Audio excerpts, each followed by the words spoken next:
Hey everyone, welcome to the ninth Pocketnow PocketCast podcast. That's a lot to say, 3 words. We should shorten it next time. On the line is a guy you've been waiting to hear from on a PocketCast, Joe Levi, our Android expert. Say hi, Joe. Hey everybody, how you doing?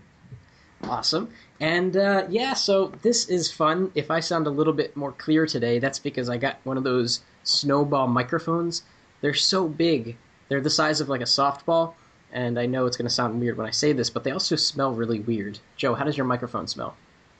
So I'm lucky enough to have my microphone built into my laptop, and in all honesty, I've never had the urge to smell my laptop. So we're good there. But on the snow front, yesterday we had like 60, 70 degree weather out here, and last night we got like 2-3 inches of snow. So hey, welcome to Utah.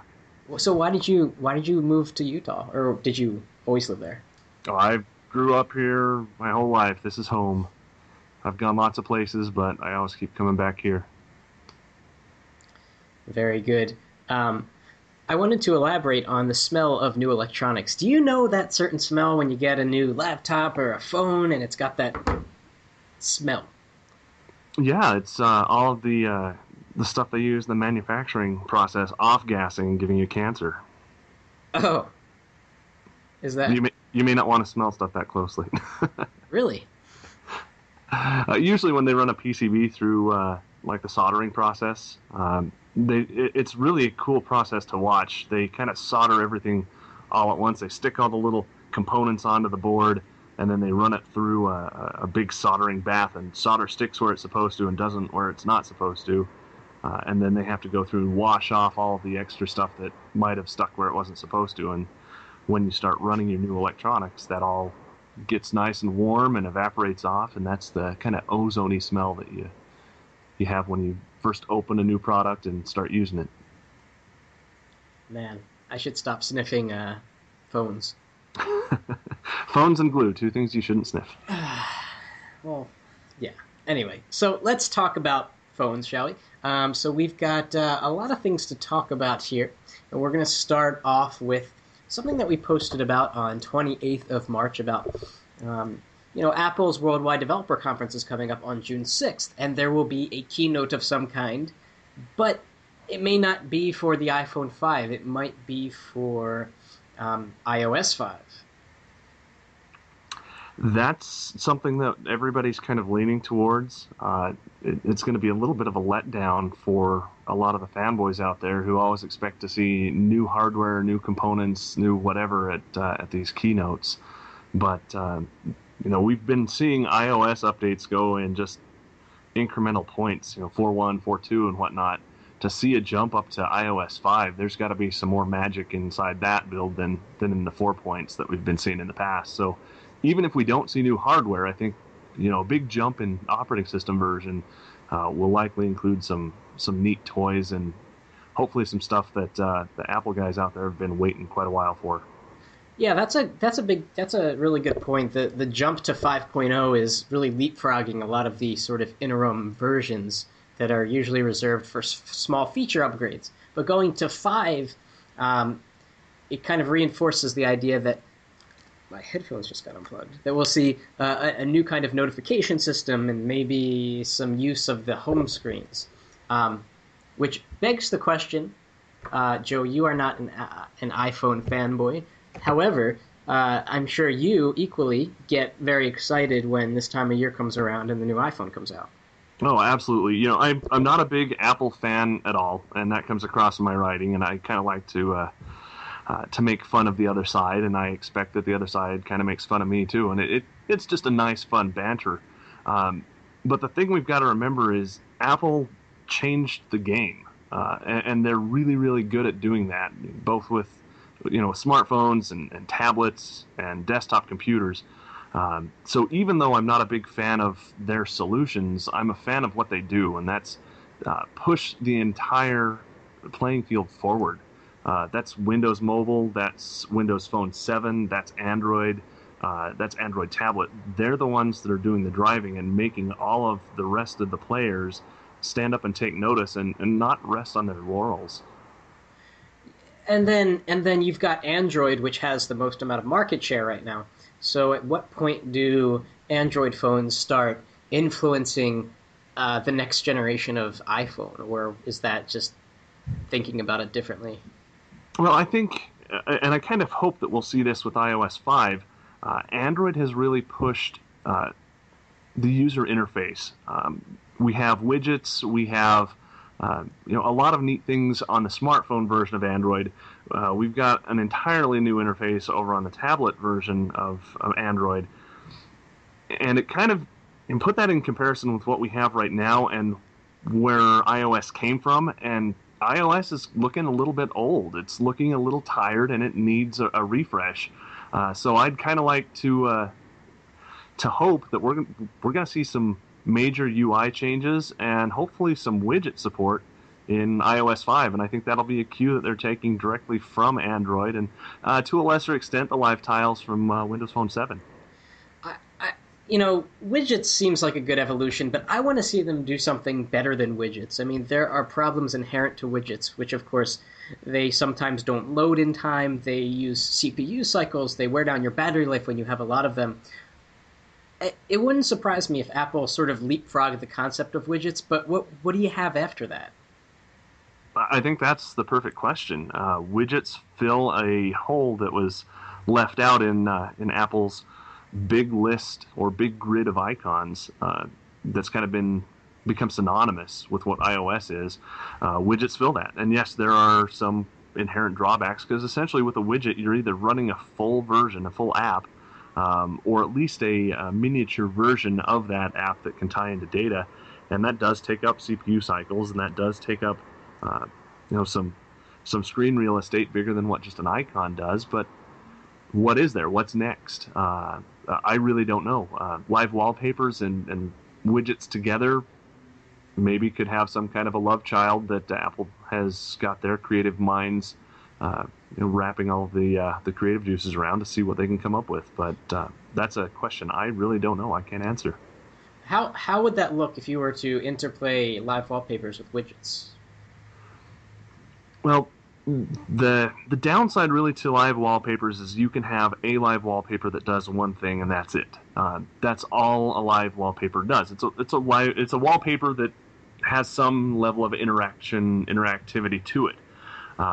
If you take a wallpaper, and whatever that is, if that's a picture of your kids or your dog or just a nice landscape picture, and you add some type of context awareness to it, so that then that wallpaper or that background, then it doesn't really become a wallpaper. It's more of another layer to the interface, can then be aware of whatever you want it to be, whether that's weather, whether that's traffic, your friends who may or may not be online or offline via whatever type of chat or instant messaging method you want to use, or somehow brings all of those together and kind of just subtly lets you know all of this information in a somewhat ambient kind of way, rather than right in your face with a little notifier on your icon or a full-blown widget.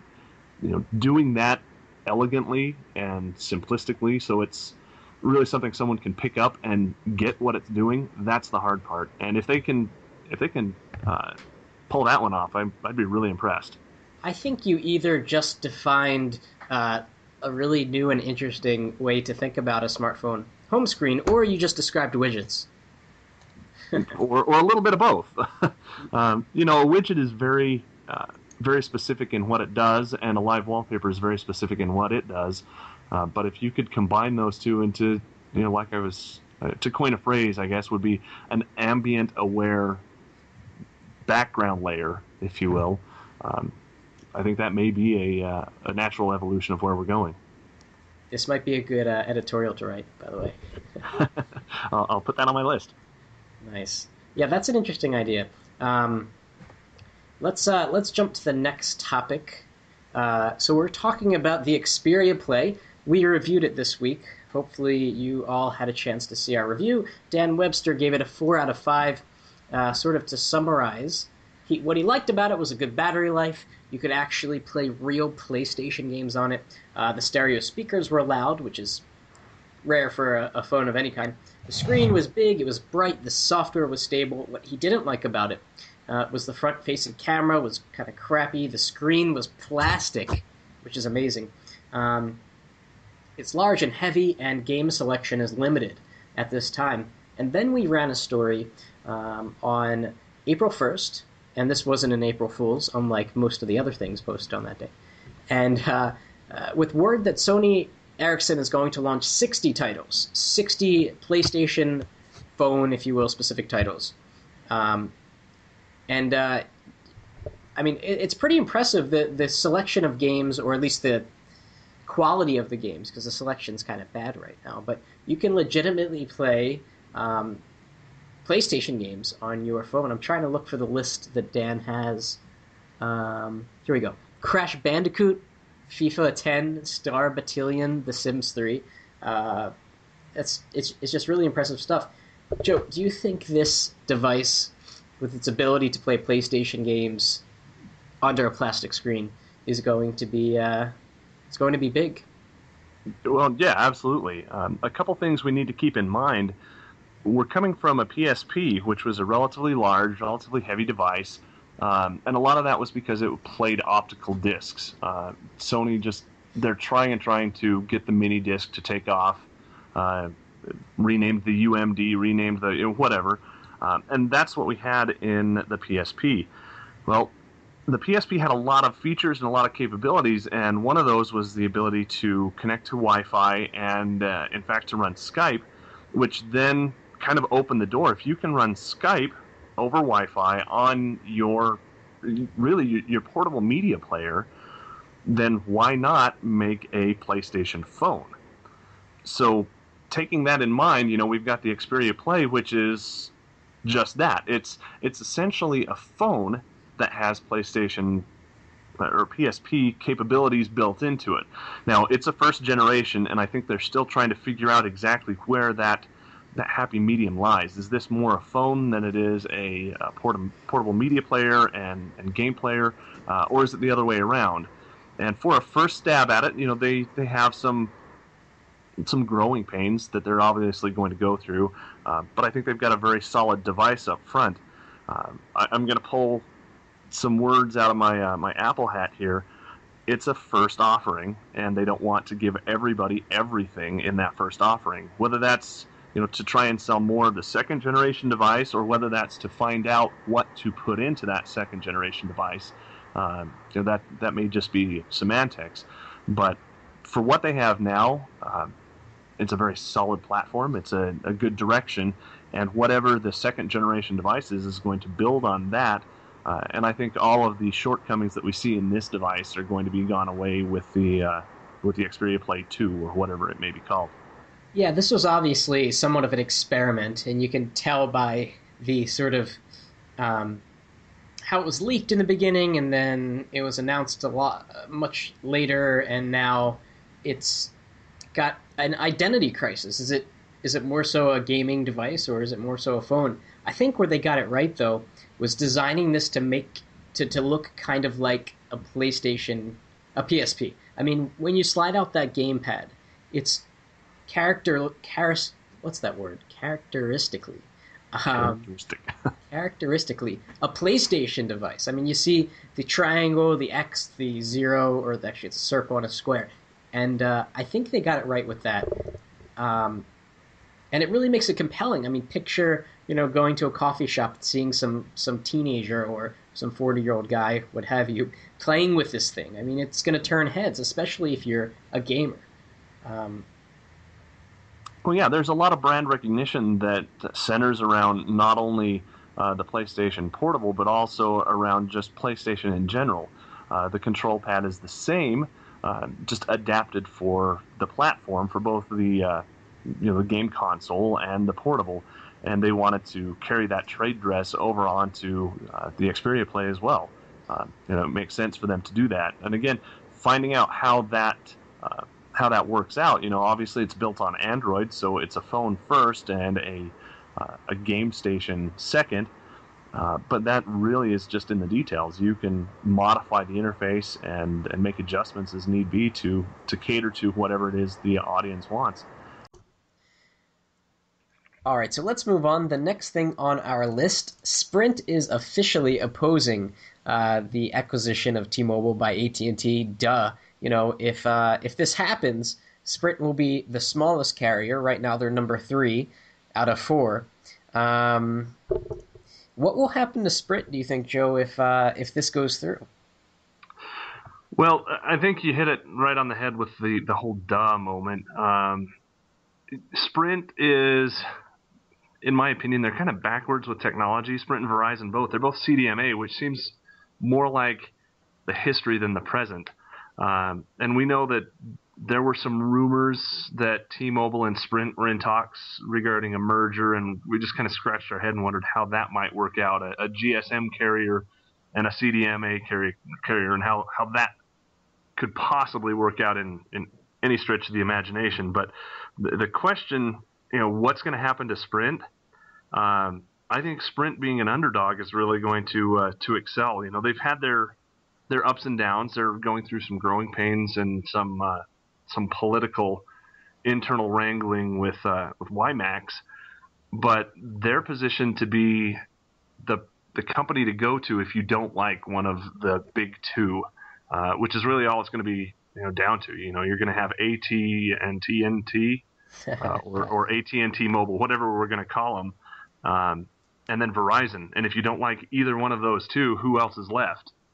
You've got one of the little teeny tiny carriers, or you've got Sprint. And Sprint right now, they've got really good devices. They've got that WiMAX that if they can get over the Clearwire problems, could really be the go-to place, especially with their unlimited everything plans that they have lined up. In fact, I think I'll see quite a few T-Mobile people go over to Sprint just because of that. They like going for the underdog, and they like the feeling that they have in dealing with a smaller company than just being lost in the crowd when you're with the nation's largest. It's so funny how long perceptions last. Sprint used to be sort of a laggard. They had no interesting devices. And then they came around with this $99 everything plan. They were first with that, and then they started to do 4G first. They had the Evo 4G, which was a big hit. And all throughout 2010, they had some pretty cool devices. And into 2011, they're going to have the Evo 3D, which everyone is going crazy over. They're going to have the Kyocera Echo, which we're going to laugh about in about 10 minutes. They're going to have the Nexus S 4G, a really great phone, plus 4G, it's even better. So Sprint kind of has a bad rap, and Well, let's not forget, we'll also see Sprint coming out with a new iteration of push-to-talk over CDMA. All of the, what was it, the Nextel technology? Yeah. I mean, we're going to have that on Android devices coming out pretty soon, which is something that hasn't been done before. And really, that's something that I don't see any of the other big carriers as having. I mean, AT&T had a push-to-talk that really didn't go anywhere. So if you want an instant connect, Sprint may be your only option. Do you know anyone that still uses push-to-talk? Do I have any friends that use it or have ever used it? Not that I'm willing to admit. But, I've done quite a bit of work with all kinds of different contractors as far as, wiring, whether that's telephone, whether that's internet, even electrical. And all those guys seem to have push-to-talk on their phone. It just seems to be the technology that guys who get their hands dirty actually hooking up all the stuff that us geeks use, that seems to be the tech that they go to and they like. Well, then they've got to be taken care of. Those are truly the ones that are hooking up our lines. I remember back in high school when my friends and I were starting to get cell phones, most of them got Nextel phones. And that chirp sound was the most annoying thing. And I never could understand why they wanted their conversation to be public. I didn't care what they were talking about in the middle of class or at, they didn't have recess in high school. They had lunch. But it was so annoying. And I think since, 5 years ago, the push-to-talk has become a very niche product for people in the construction industry, especially management, and not so much, the teenagers, the people like you and I, who can communicate quickly with other methods.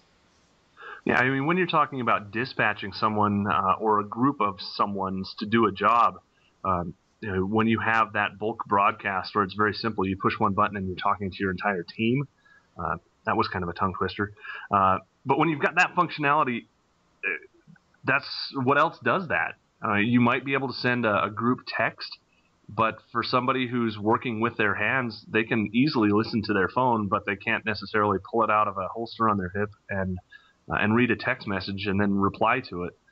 If they're in the middle of splicing a cable or hooking up a power line or whatnot. So there's that niche, and I don't think it's going to go away, and we might see that continue to grow, especially now that it's coming to CDMA and it's coming to devices, we presume, that have operating systems that the rest of us use.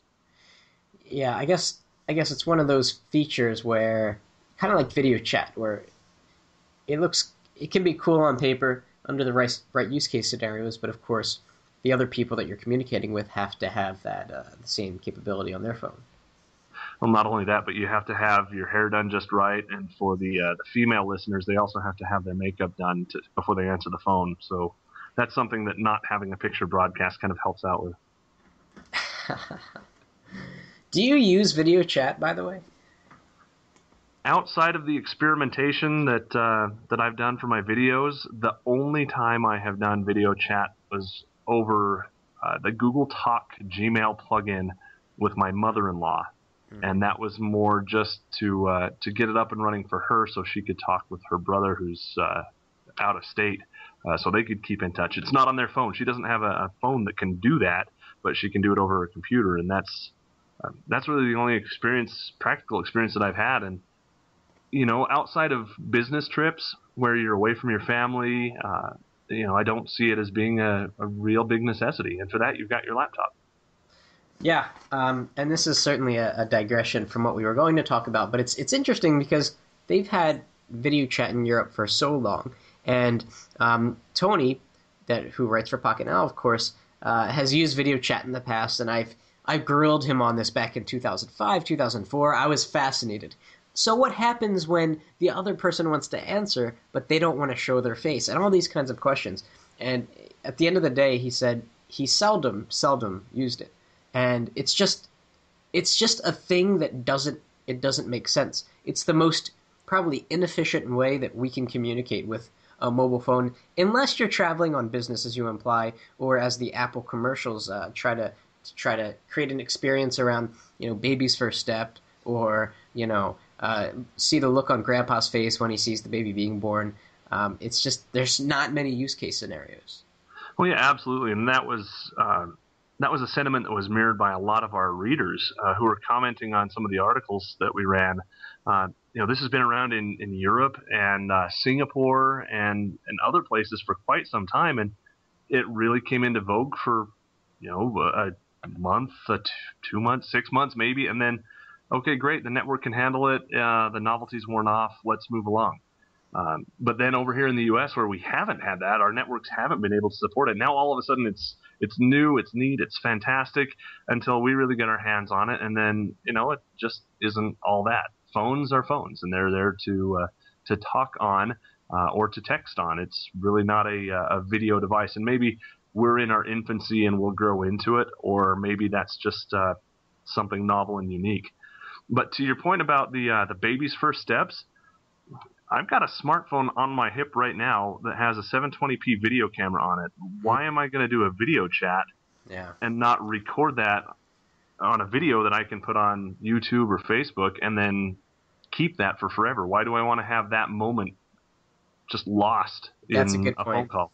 Yeah, you do kind of lose the moment. I guess the idea is that you use it for instances where the situation can be sort of recreated, but that's not how it's really portrayed in the the FaceTime commercials. When I got an iPhone 4 back in, I guess it was June of 2010, I stood in line for 11 hours. Not that that's relevant to the story, but that just shows how crazy I am. And that shows devotion. What's that? That shows devotion. Oh yeah, devotion. Devotion to Pocketnow. My friend and he was there with me that day. He pre-ordered, so he was out in 2 hours. And we FaceTimed a little bit in the beginning. It was really cool. It was so futuristic, just like the Apple promo videos advertised. But then the awkwardness hit in. I would call him, on a Monday morning with the FaceTime turned on, and his face would pop up. He'd be in like his PJs with his hair messed up, he was doing work, and he looked awkwardly into the lens and said, it wasn't a good experience past the novelty. So, do you think that we are going to see cameras go away from the front of smartphones in the next few years? I think that the front-facing camera is going to be with us for the foreseeable future. And I think that's going to stick around primarily because right now we don't have video calling. We have video chat, whether that's FaceTime, whether that's one of the other services. I like to call it Kick. Some people call it Quick. It's just video chat. It's not really video calling. For example, we're using Skype right now, and when you called me, I was given the option to either answer you using the keyboard or answer you using the microphone, which is what we're doing now, or answer with a video call. So if you're presented that type of interface when someone calls you, where you can answer with a video call or answer with just an audio call, I think, and especially once it becomes ubiquitous, so me on an Android and you on an iPhone, we can both talk across separate networks using this video technology as part of a telephone call. I think that's really what it's going to take to make it become mainstream, but we've got so much marketing hype around it now that's not panning out. I wonder if that will ever become a reality. Yeah, that's really key, cross-compatibility over networks. Do you remember when Steve Jobs said that FaceTime would become an open standard so other companies can use it? Absolutely, and I thought this would be great for Google with their video chat functionality to be able to tie into that like they've tied in with AOL Instant Messenger. Right. And open standard, I think, means that you can use it on a Mac too. Yeah, I feel like they actually truly intended to make it available to Google, Motorola, and all those other purveyors, but something got in the way, kind of like with the white iPhone 4, something got in the way. It could be, or they may not have had enough unicorn bones to grind up to make it work. All right, well, let's move on to the next topic here. I might actually jump to the Kyocera Echo. So the Kyocera Echo landing on April 17th. It's my birthday, and I turned 40, and just kidding. And I was really curious about whether anyone was excited about this device, and I don't know if you saw it, Joe, but Wirefly did an unboxing of this a couple of days ago. I haven't seen their unboxing yet, but for those of us who aren't familiar with the Echo, of course that's not including me, what makes the Echo stand out above all the other devices? Oh, you're asking. Okay. I'm asking you so that our listeners can know as well. The Echo is the first... Okay, let's do a couple firsts here. It's the first smartphone from Kyocera to run Android, and I'm 95% sure of that. It is the first dual-screened Android phone. I think I'm running out of firsts. So it's got these two screens. We looked at this when we went to the launch event. I went with Adam in February or something like that. And the device was interesting in concept, but very poor in execution. The build quality is poor. The thing was unreasonably large, thick, heavy, hard edges. The functionality was clunky. They're going to open up some sort of software developer kit so that developers can take advantage of this split-screen functionality. Anyway, it's a cool concept that makes headlines for Sprint and for Kyocera and for Google and Android. But I was curious if anyone's going to actually buy this thing, and so I sent out a tweet recently. I said, is anybody, pre-orders start on April 17th, is anyone going to pre-order? These are the answers I got. The first one was, hell no. The second one was, nah. The next was, no, why have two screens? Next one, nope, does not look promising. Next one is nope, nope, nope. And here's one. Plan on picking this HTC... What? This didn't even make sense. Oh, plan on ditching the HTC Hero for the Echo, so that's one yes. Somebody just replied with the word sprint, which could mean many things. Here's one. I got my Echo reserved. I'm not in 4G land, and I think the phone is going to be what I need. The Echo is not 4G.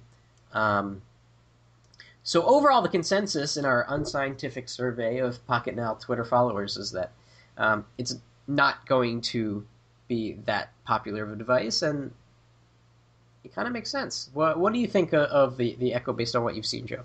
Well, other than desktop computers, dual monitors or multi-monitors really haven't picked up. If I'm sitting at work and I have code on one side and an article on the other side, having two screens really makes sense, and it's nice, it's logical, it's easy to split my work up across the two.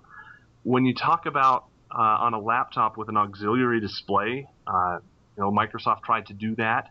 It really never picked up. They built the API. It's in Windows Vista. It's in Windows 7, but nobody has really used it. In fact, outside of the launch event, I don't think I've seen a single device that uses that auxiliary monitor. I think it's called Slideshow, right? Or Sideshow. Yeah. Which, all kinds of cool stuff that you could do with it that nobody does. Right. We even have an Android device that has a secondary little screen down at the bottom that nobody's really picked up. And the reason is it's not standard on a smartphone. It's not standard on a laptop. Up until very recently, it wasn't standard on a desktop. In fact, still at work, I'm on one screen because corporate can't understand why I would possibly need to have more than one screen to do my job.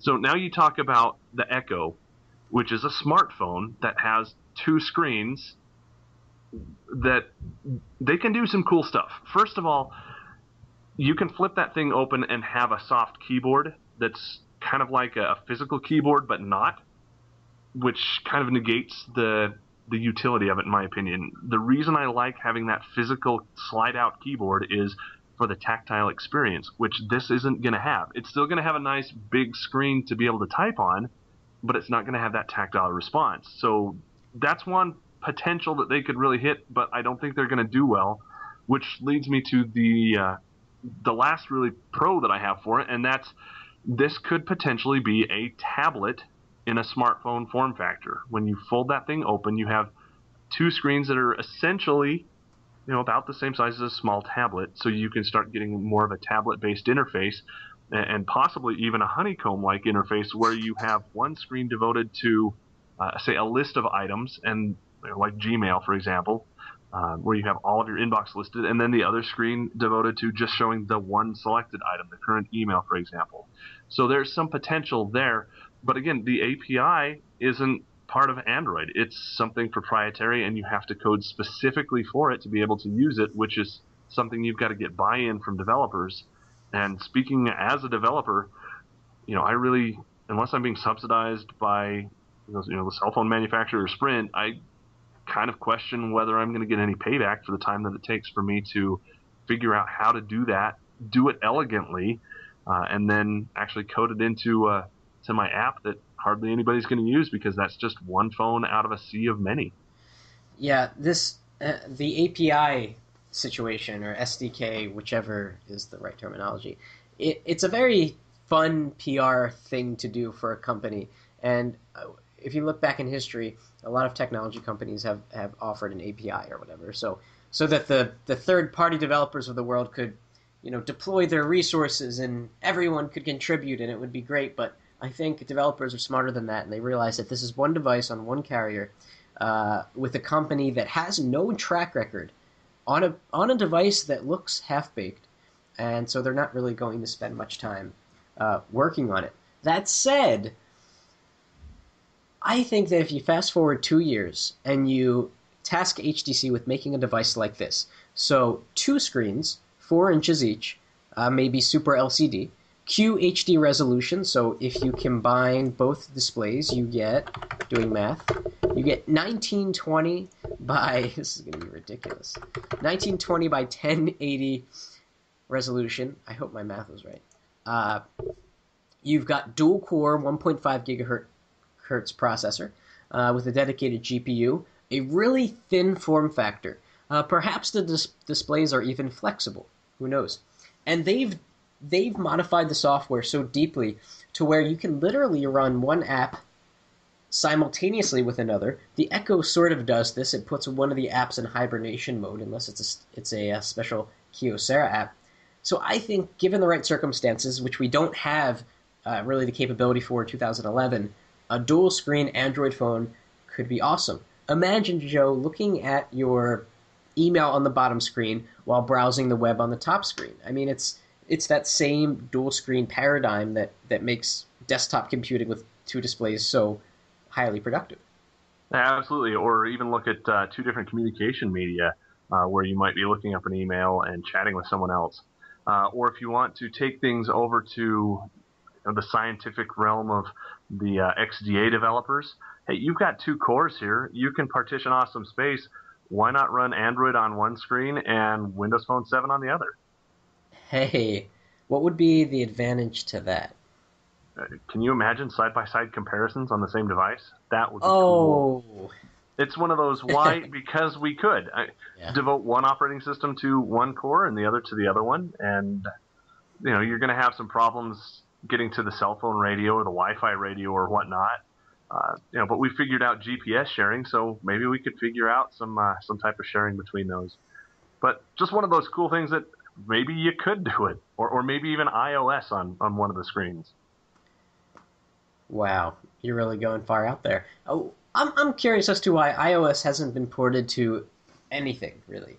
Has it? Apple has really good lawyers.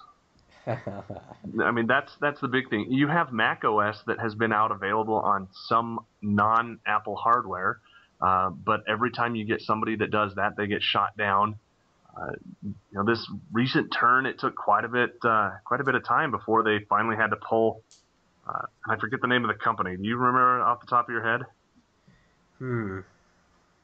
Just some generic desktop computer company who was buying legitimately licensed copies of Mac OS and installing them on their generic hardware, and Apple eventually shut them down because to make it work, they had to bypass a copy protection scheme. So why haven't we seen iOS ported to anything else? I'm pretty sure it can be done, but the people that are doing all these ports and all this hacking really are anti-Apple. And I don't mean any offense by that, but the only reason that they'd want to do that is just to tuck under their belt that they had it all done, that they did it, that they could be the one that accomplished that. And I think those types of people are more interested in all the various jailbreaking apps and utilities to unlock the iOS devices and make them do what their competition can pretty much do out of the box. That makes sense. It's curious that we have seen, Windows Phone 7 on an HD2, and no one's selling this stuff, obviously. It's provided in the community, and yet no one's ventured to do iOS on an HD2, for example. Granted, it might be because, as you imply, there's not that much love for Apple products in the hardcore developer community, but it would be kind of fun to see. I think that's a challenge to anybody out there listening. See if they can do it. That's right. Alrighty, let's move on. There was news on 30 March. I like to read the date backwards sometimes. That the HTC Thunderbolt had been overclocked to 1.8 gigahertz. Now, Thunderbolt has a single core, Qualcomm Snapdragon MSM 8655. And I've been using the Inspire 4G a lot, and I know that can be overclocked. What is your experience with overclocking, and what's the fine line between gaining performance and killing your battery? All right, so let's get some history. Overclocking with desktop computers, which when we're talking smartphones, today's smartphones are pretty much desktop computers that fit in your pocket. When you overclocked a desktop computer in days gone by, you had to do an awful lot of deep down nuts and bolts heavy hacking. You had to adjust voltages and frequencies. You usually had to do that with jumpers or with switches on the motherboard. I remember with some AMDs, you even had to draw a pencil line between two little dots on the top of the chip itself, and that graphite trace was just enough to bridge those two connections to unlock the extra voltages. That's amazing. Yeah, it just blows you away. But the reason we did that is you had a processor that ran at a specific speed, and that was what the manufacturer released it to do. But we started to learn that manufacturers were putting out generic processors, generic cores that could handle other stuff. They could handle other frequencies, they could handle other voltages, and run significantly faster than the one you bought. So essentially, you could buy an 800 megahertz processor and run it at a gigahertz or even 1200 megahertz without a problem. Just a little bit more heat, and of course, you ran the risk of frying components if you did it wrong. So if you fast forwarded to today, talking about this in smartphones, these cores, these processors are not just a CPU like you'd think about in a desktop machine. It's not just one chip that you're overclocking, whether that's with frequency or voltage or both. It's more of a system on a chip where you have these one or two chips that handle everything on the device. And they're really made to be extensible. So when we talk overclocking on a smartphone, generally speaking, these components are designed to do that. They're designed to have a wide variety of frequencies at which they operate, and to operate at a relatively wide variety of voltages. And by doing that, you can sell one component to a dozen different manufacturers who stick them into their phone and do radically different things with them. And that's not necessarily overclocking when the manufacturer puts that chip in their device and another manufacturer puts the same chip in their device, but they both have different speeds and different capabilities and specifications, but I mean, they're running the same chip. But when we talk about overclocking, what I think about is more, you've got your device, you want it to run faster, and that gets back to the core of your question. First of all, I overclock almost every device that I own, every smartphone at least. My G2 sitting over here is running at 1.5 right now, and it came stock at 800. I'll come back to some trade-offs that has in just a minute, but my wife is running a Nexus 1, and that came out at 1 gigahertz, and she's running it a little bit shy of 1.2, so not that big of a clock difference, but it's enough to make a noticeable difference in performance. So getting back to the question, performance is increased, obviously, the faster you run something, and I'm going to put a little asterisk after that. Battery life is generally decreased when you run something faster, especially if you're overvolting something. If you're putting in more volts to get more speed, you're going to chew up your battery life faster. Now, coming back to the asterisk, when you are running something faster, generally speaking, it takes less time to do whatever you were trying to do, so it has to spend less cycles running it, and theoretically, you could have a performance savings there as long as you're not throwing more power into doing it than what your payback is.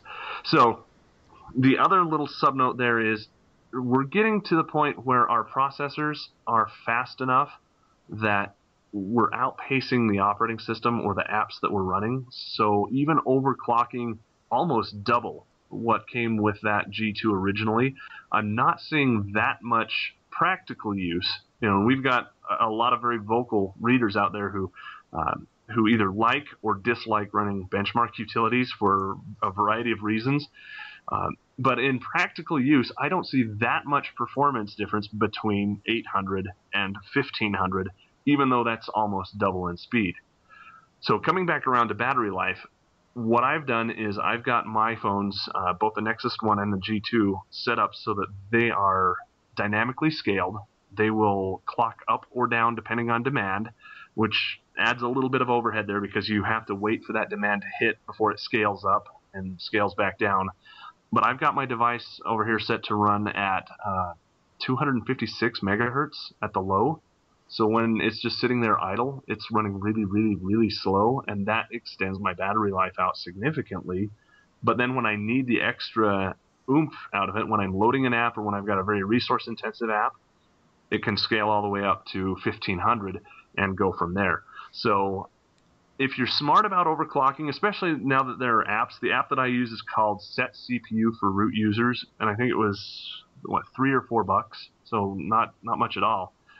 When you're using an app like that, you can set it up intelligently to mitigate any battery loss that you'd have by running that processor faster than it was designed to do, with running it slower than it was designed to do as well.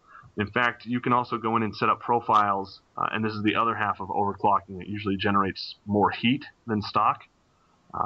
You can set up profiles that will monitor how hot your device is getting and scale back the speed.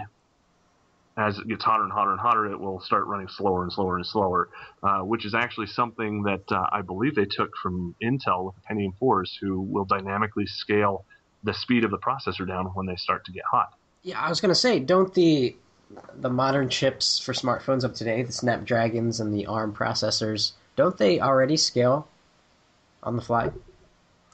They don't scale so much on the fly, as far as I know, and I'm sure if I'm wrong, one of our listeners is going to let us know.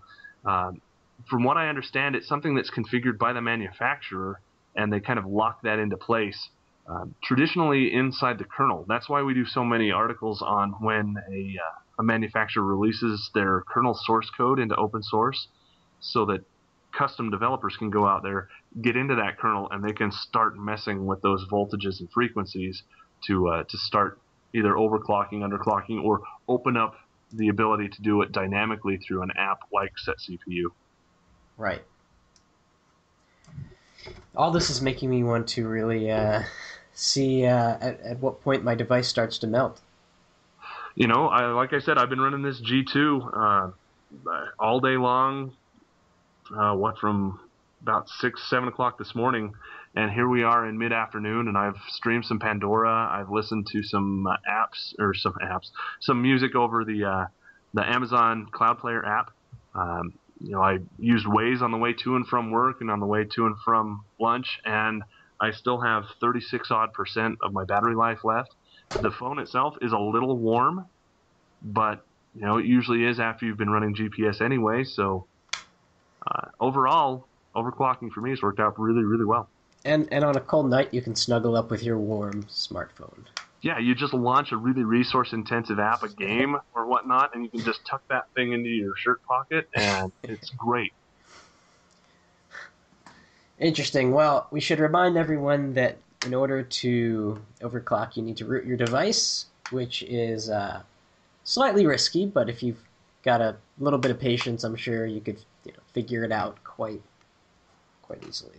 Yeah, not only that, but overclocking, if done wrong, or even done a little bit too aggressively, can literally burn out your components. Not just your processor, but it can overheat your battery, which theoretically could lead to explosive results. So this is one of those, use at your own risk and kind of be smart about it.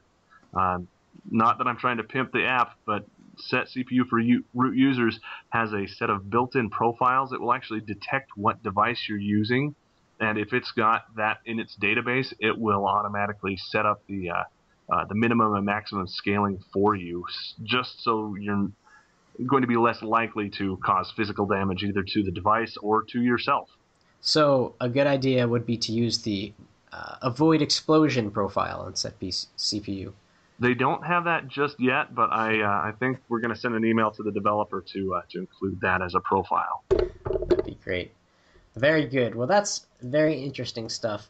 Let's move on to Firefox 4.0 for Android. Joe, do you remember the early days of Fennec? Absolutely. I remember Fennec on Windows Mobile. And yeah, that's how far back it goes, and how excited I was to finally not have Pi from Pocket Internet Explorer on my Windows Mobile device. In fact, I think back then it was an A07 or an A701 by some company I don't even remember anymore. But they sure have come a long way, haven't they? Yeah, it's so funny because how often is it that a company releases a new product and starts it at version 4.0, not 1? Well, yeah, they have to fit in with everybody else, really. When you look at Chrome, desktop Chrome is up to version 10. In fact, they were at version 9 just a little while ago, and we did some math and it was just ridiculous. In the next 2 years, I think they should be up to like version 27 if they keep this development cycle going. I can't wait for 24.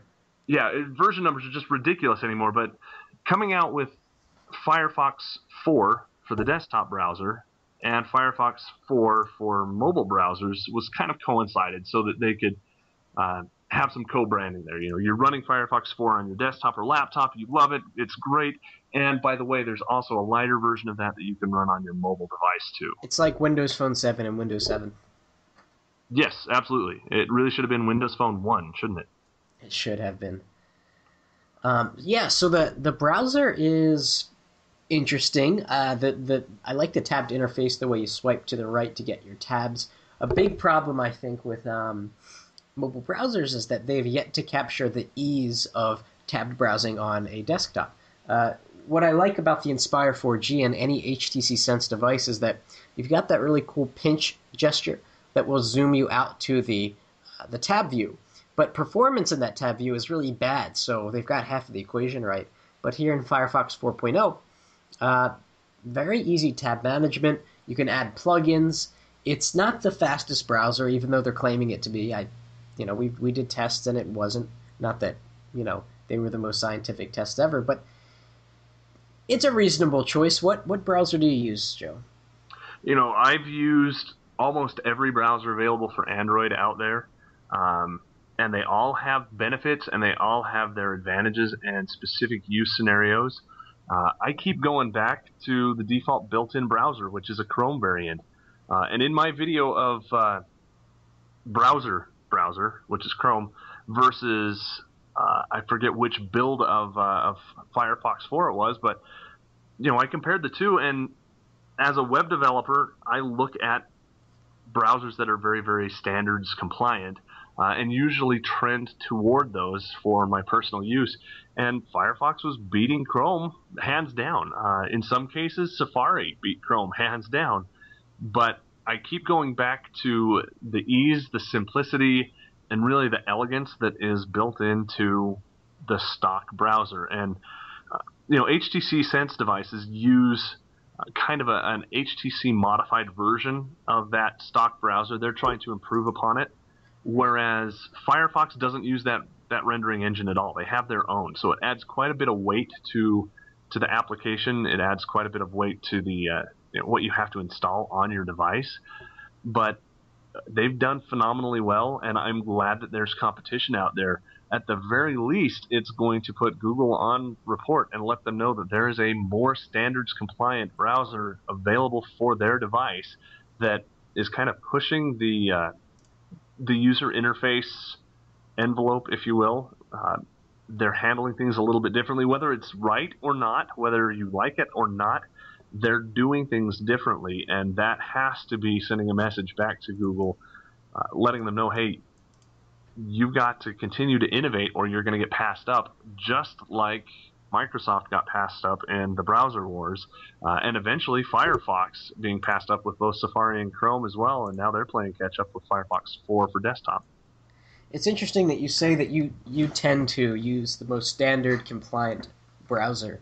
For me, it's all about speed. I really can't tell much of a difference between how, Internet Explorer and Chrome displays a page. I can't tell much of a difference between how Firefox 4.0 for mobile and Chrome for mobile display a page.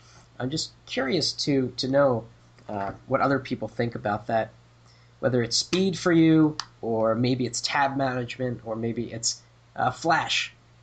Everyone seems to, care a good bit about Flash. Although I find in using a mobile browser, it's easy for me to avoid Flash content and not to have a worse experience because of that avoidance. Well, yeah, absolutely.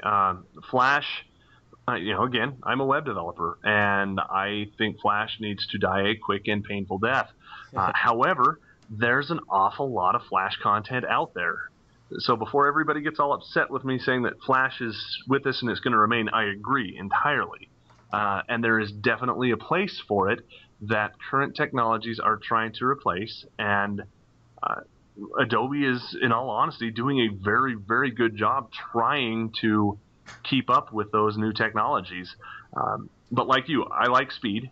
I couldn't tell much difference between the two browsers. When I was running the benchmarks, yes, there's a difference, absolutely, and that's going to get us back into our benchmark debate.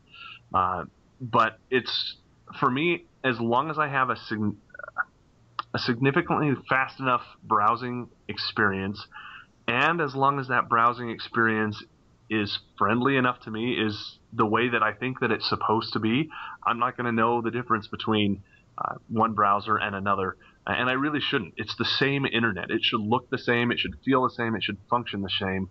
But going back to Flash, I like going into my browser and setting it to prompt me if I want to play the Flash. That way, I have a placeholder I can get into. I can look at the Flash if I want to, but I don't have to, because Flash is really a desktop or a laptop experience. It's not a mobile-friendly experience. And Adobe's still working on that, and I have to give them credit for it. And their latest versions, the 10.1 and 10.2, have made some significant advances. They still have a ways to go. And by the time they get there, I think that a lot of other technologies will have come out that make Flash less relevant. But for the time being, you're absolutely correct. We have to have Flash, and any browser that doesn't support it, even if Flash isn't a part of your regular daily diet surfing the web, you're going to miss it if it's not there, and you're going to go to a browser that does support it, or dare I even say a platform that supports it. Don't use such words, Joe. Very, very interesting. We need to wrap it up because we're pretty much at the 60-minute mark. We try to keep these around 60 minutes. But thank you so much, Joe, for joining us. And we'll have to have you back on the podcast in the near future. Absolutely. It's been wonderfully fun. And to everybody out there who's been asking for me to be on the podcast, thank you for your words of support. They're very appreciated. We just had some scheduling issues that kept me away from before, and we're going to continue to work through those, and hopefully we'll have half a dozen of us sooner or later on the podcast, all with a whole bunch of different and varying opinions. And we'll all be talking at the exact same time, so you won't be able to hear anything. But we can split it up into multi-channels, and then you can just listen to whoever you want to. Are you volunteering to do that work? I'm willing to listen to all the voices at once. Oh, all right, fine. All right, well, thanks everyone for listening, and we'll see you soon. Bye-bye.